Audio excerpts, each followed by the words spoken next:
Jadi dia sebelum buang mayatnya ini, dia gunting dulu kuku-kukunya ini biar nggak meninggalkan jejak.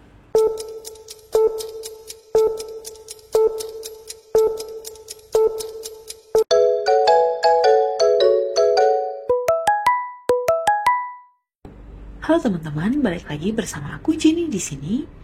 Nah, hari ini aku akan menceritakan salah satu kasus pembunuhan berantai yang pernah terjadi di Korea Selatan, yaitu kasusnya Kang Ho Sun. Dari luar, dia kelihatan biasa aja. Dia juga punya paras yang cakep yang menjadi pancingan untuk para korbannya. Tapi ternyata dia menyimpan sisi gelap yang gak kebayang. Udah siap? Yuk, langsung aja kita mulai kisahnya. Kang Ho Sun yang lahir pada 10 Oktober tahun 1969 di Korea Selatan. Dia ini punya paras yang cakep ya. Meskipun gak secakep artis atau aktor-aktor Korea gitulah. Namun ini udah tergolong cakep sih. Kang Ho Sun ini lahir dari keluarga ya yang biasa aja.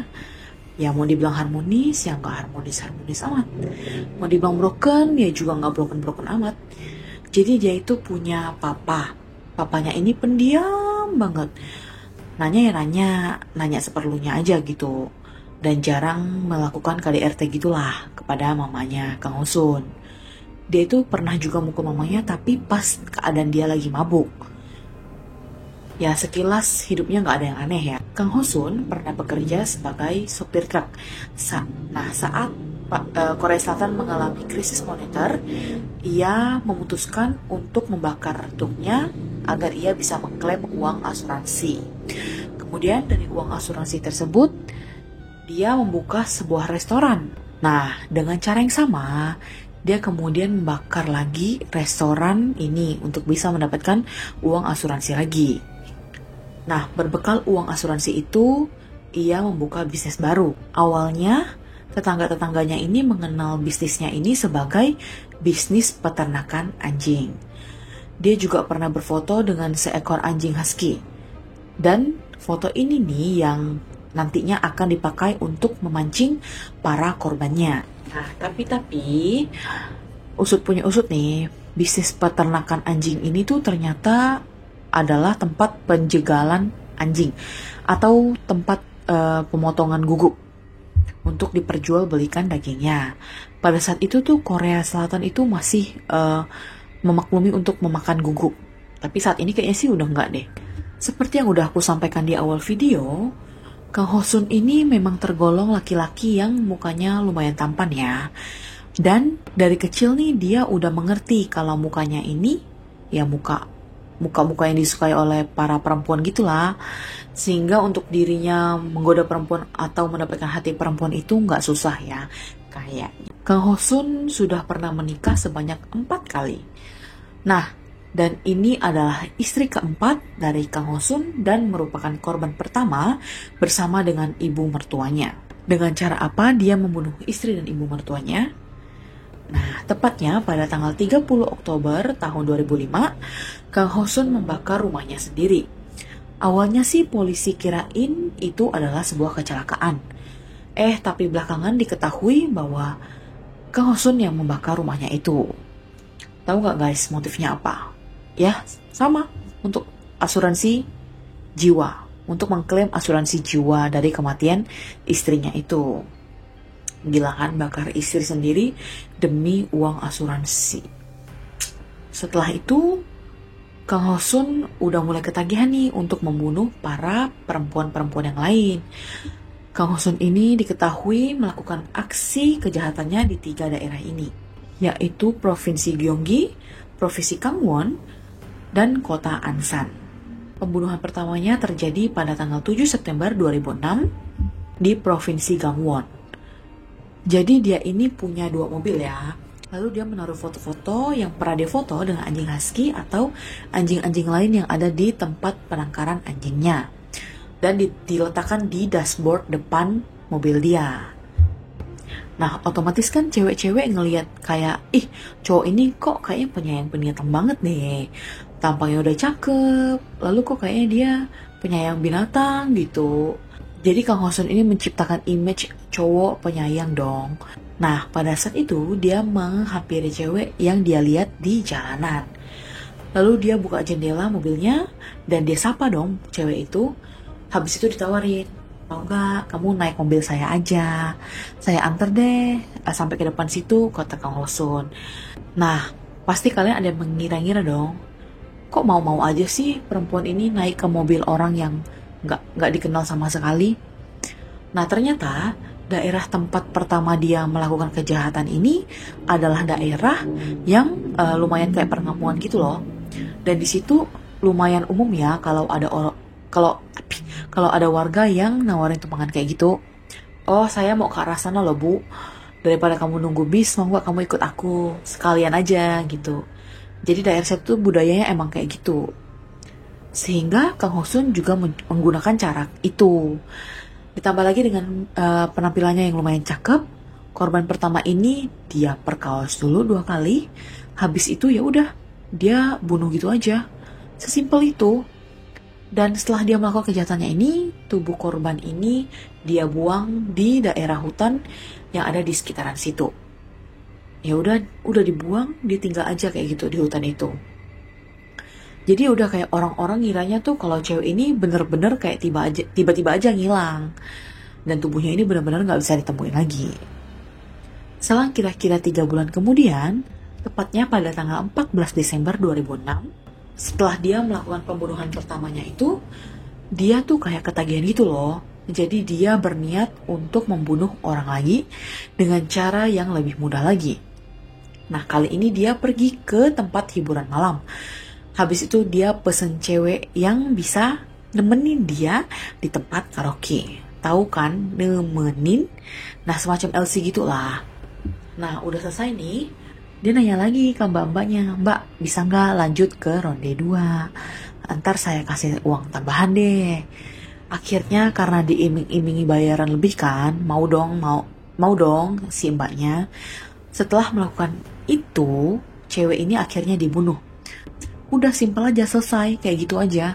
Nggak selang berapa lama, kira-kira 10 harian gitu lah. Tepatnya pada tanggal 24 Desember 2006, lagi-lagi dia pergi ke tempat karaoke dan minta dikirimin cewek.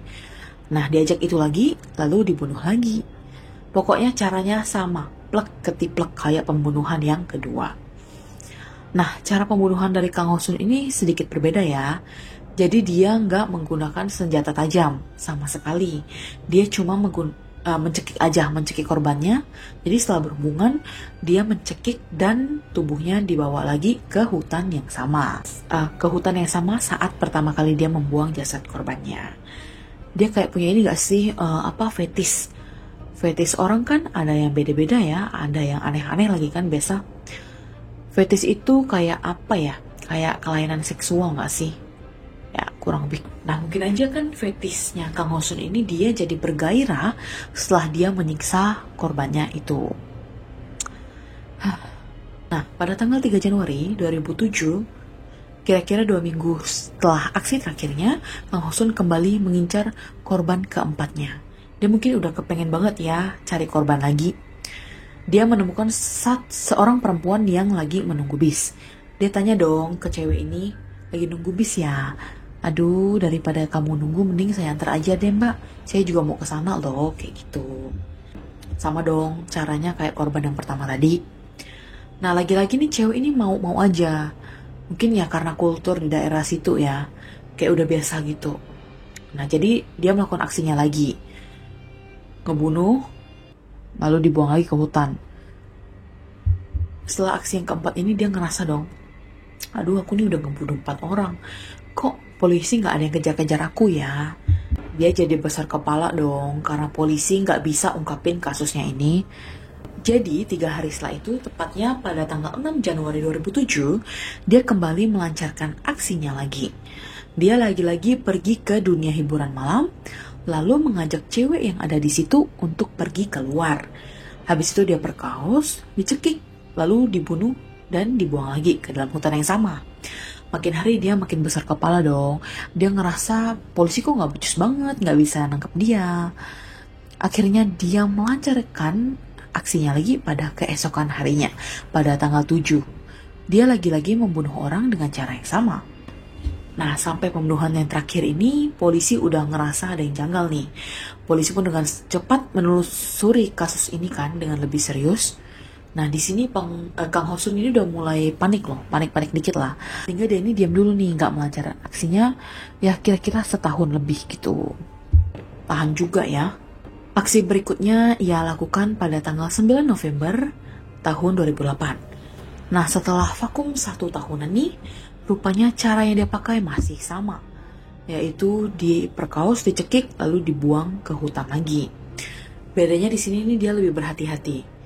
Kayak misalnya nih dia tahu kalau DNA kita ini bisa dideteksi dari kuku korbannya. Kayak misalnya nih korban menyakar pelaku. Kayak serpihan-serpihan kulit atau dari badan-badannya gitu kan bisa masuk ke salah-salah kuku gitu kan. Nah, jadi dia sebelum buang mayatnya ini dia gunting dulu kuku-kukunya ini biar nggak meninggalkan jejak. Dan kasus Kang Hosun ini terakhir itu terjadi pada tanggal 19 Desember tahun 2008. Korban terakhir ini sebenarnya adalah seorang siswa yang lumayan muda yang juga lagi nungguin bis. Cuman kasus ini menjadi kasus terakhirnya Kang Hosun. Kenapa? Karena selain membunuh, dia juga mencoba untuk menarik uang dari kartu tabungan korban. Jadi dia ke ATM dan menarik sekitar 700 ribuan. Padahal dia sendiri juga ada pegang uang loh. Ya sekitar 2 jutaan juga. Memang lah ya, bisa dibilang tuh ini tuh cara Tuhan untuk mengungkap kejahatan dia ini. Gimana kasus ini bisa terungkap? Karena pembunuhan terakhir ini dia menarik uang di ATM kan, jadi polisi pun men-tracking pelaku ini menggunakan CCTV. Orang ini kemana, ada di mana, pakai mobil apa. Nah, setelah dicari-cari nih, polisi menemukan sebuah mobil yang dipakai oleh Kang Hosun. Setelah diperiksa, ternyata pemilik mobil ini adalah seorang perempuan, bukan laki-laki. Dan ternyata pemiliknya itu adalah mamanya sendiri. Tapi karena ketakutan, akhirnya Kang Hosun ini membakar mobil mamanya itu. Tapi sebenarnya polisi juga udah punya bukti-bukti yang cukup kuat ya untuk bisa menangkap Kang Hosun. Nah, pas ditangkap, dia awalnya masih santai aja. Tapi akhirnya dia mengakui semua korban, semua kejahatan yang pernah dia lakukan. Satu persatu. Dan iya, berita ini bikin Korea Selatan gempar pada saat itu. Kang Hosun akhirnya dijatuhi hukuman mati. Tapi di Korea Selatan saat ini hukuman mati itu udah gak diberlakukan lagi. Jadi dia tetap gak dieksekusi, tapi kemungkinan besar dia akan menghabiskan sisa hidupnya di penjara. Sendirian di dalam sel bersama dengan dosa-dosanya. Kasus Kang Hosun ini juga dibawakan menjadi salah satu kasus dalam drama Through the Darkness yang tayang tahun 2022 yang dibintangi oleh Kim Nam Gil dan kawan-kawan. Kasus Kang Hosun ini menjadi pengingat bahwa monster nggak selalu berwujud menyeramkan. Kayak Kang Hosun ini, ya padahal dia kan punya parasit tampan, baik, penyayang binatang, rupanya psikopat. Bisa jadi mereka juga adalah tetangga kita, teman kantor kita, atau bahkan siapapun yang pernah kita jumpai pas-pasan di jalanan. Dan dari semua kasus ini yang paling tragis apa? Adalah para korban, mereka yang gak tahu apa-apa, mereka yang hidupnya diambil, yang hidupnya mati tragis cuman karena ada orang gila yang merasa berkuasa atas nyawa orang lain. Itulah kisah gelap tentang Kang Hosun. Kisah gelap tentang Kang Hosun. Menurut kamu gimana cerita tentang Kang Hosun ini? Boleh coba kalian diskusiin di kolom komentar di bawah.